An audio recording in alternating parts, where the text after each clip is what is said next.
Saya di sini akan menjelaskan tentang sejarah terbentuknya bahasa Indonesia. Sejarah terbentuknya bahasa Indonesia berasal dari bahasa Melayu yang digunakan sejak abad ke-7 di kawasan Asia Tenggara. Salah satu bukti penggunaan bahasa Melayu tersebut dapat ditemukan di sebuah prasasti di Palembang pada 683 yang penulisannya masih menggunakan bahasa Melayu.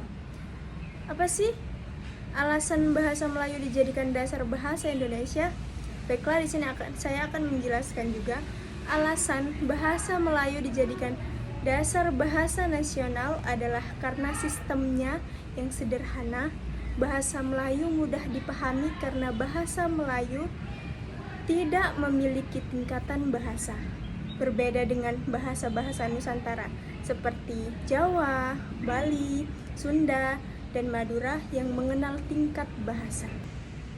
Nah, pada saat itu, bahasa Melayu dijadikan sebagai bahasa sehari-hari oleh rakyat yang berada di Selat Malaka. Seiring berjalannya waktu, bahasa Melayu beralih fungsi sebagai lingua franca atau disebut dengan bahasa perhubungan antar golongan, pedagang, dan kerajaan. Nah, kapan diresmikan sebagai bahasa persatuan?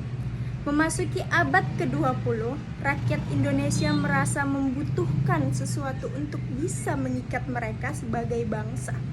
Bahasa Indonesia resmi menjadi bahasa persatuan atau bahasa nasional pada 28 Oktober 1928, bertepatan dengan Sumpah Pemuda Persatuan dan Kesatuan Bangsa Indonesia lewat bahasa tercantum yang Ikrar Sumpah Pemuda ketiga yang berbunyi, "Kami putra dan putri Indonesia menjunjung bahasa persatuan, bahasa Indonesia."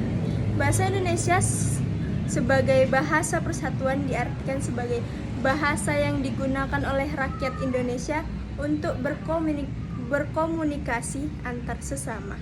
Ada juga kedudukan bahasa Indonesia. Apa sih fungsi kedudukan bahasa Indonesia? Yang pertama, lambang kebanggaan Indonesia. Yang kedua, lambang identitas nasional. Ketiga, alat perhubungan antar warga, antar daerah, dan antar budaya untuk pemersatu suku budaya dan bahasanya. Salah satu bukti bahwa bahasa Indonesia sudah menjadi bahasa internasional adalah adanya tenaga serta buku-buku berbahasa Indonesia untuk para penutur asing. Di sini saya mempunyai poin penting, yaitu yang pertama, kita harus mengetahui bahwa bahasa Melayu adalah dasar dari bahasa Indonesia.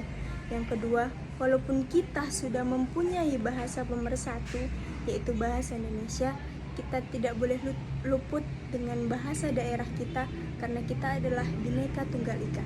Yang ketiga, tetap belajar bahasa asing untuk kebutuhan di masa depan kita. Sekian dari saya tutup. Sekian, terima kasih.